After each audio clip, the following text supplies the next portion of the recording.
In front of me is CUBOT X30, and let me show you how to change PIN to your SIM card on the following device.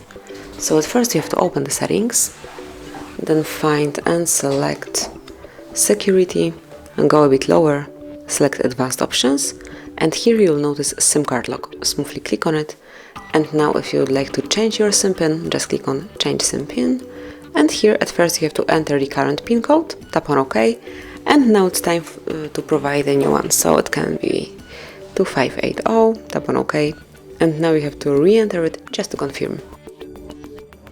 Tap on OK then, and actually that's it. As you can see, SIM PIN has been changed, so that would be all, the end of the operation. Thanks for watching, please subscribe our channel and leave the thumbs up.